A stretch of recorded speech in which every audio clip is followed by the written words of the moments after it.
Bermula tengah malam 14 hingga 27 Oktober ini, seluruh negeri Selangor, Kuala Lumpur dan Putrajaya akan diletakkan di bawah Perintah Kawalan Pergerakan Bersyarat PKPB berikutan peningkatan kes COVID-19. Menteri Kanan Keselamatan Datuk Seri Ismail Sabri Yaakob berkata, keputusan itu dibuat selepas mendengar nasihat Kementerian Kesihatan KKM. Susulan penguatkuasaan itu, semua pergerakan keluar masuk atau merentas daerah adalah tidak dibenarkan.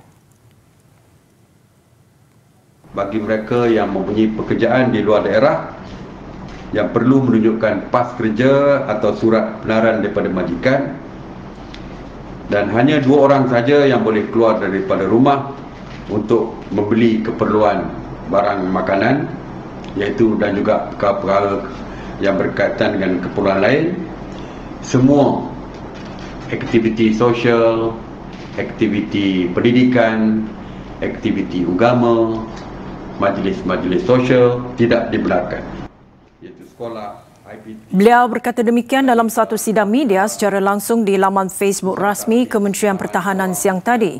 Keputusan itu juga turut mengambil kira peningkatan dan penularan kes yang berlaku termasuk di daerah Klang dan Petaling selain pertambahan jangkitan di Gombak serta beberapa daerah lain. 9 Oktober lalu, kerajaan melaksanakan PKPB di Klang, Selangor susulan peningkatan kes COVID-19 di kawasan berkenaan. Ia diikuti dengan PKPD di kawasan sekitar Pasar Jalan Uthman di Petaling Jaya yang berkuat kuasa pada 10 Mei hingga 23 Mei lalu.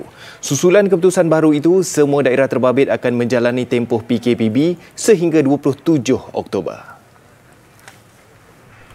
Sementara itu, Datuk Seri Ismail turut memaklumkan antara aktiviti yang dilarang di Selangor, Kuala Lumpur dan Putrajaya berkuat kuasa tengah malam 14 Oktober ini.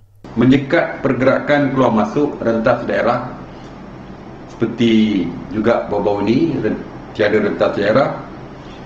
Bagaimanapun, seperti yang saya sebutkan, pekerja-pekerja yang perlu merentas daerah perlulah menunjukkan pas kerja dan surat kebenaran daripada majikan. Begitu juga kemasukan masuk dan keluar kenderaan-kenderaan yang membawa keperluan asas juga dibenarkan. Walaupun perlu mereka membuat permohonan dan laporan dan permohonan kepada pihak PDRM. Bagi tujuan membeli barangan keperluan, hanya 2 orang sahaja dari sebuah rumah dibenarkan keluar. Selain institusi pendidikan, taman awam dan pusat rekreasi, masjid serta rumah ibadat lain juga ditutup.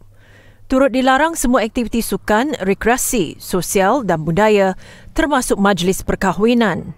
Aktiviti pusat-pusat hiburan dan kelab malam juga tidak dibenarkan. Beliau bagaimanapun berkata semua kegiatan ekonomi di ketiga-tiga kawasan itu masih dibenarkan beroperasi seperti biasa. Senarai SOP lanjut serta lebih terperinci juga akan diumumkan oleh MKN dalam masa terdekat.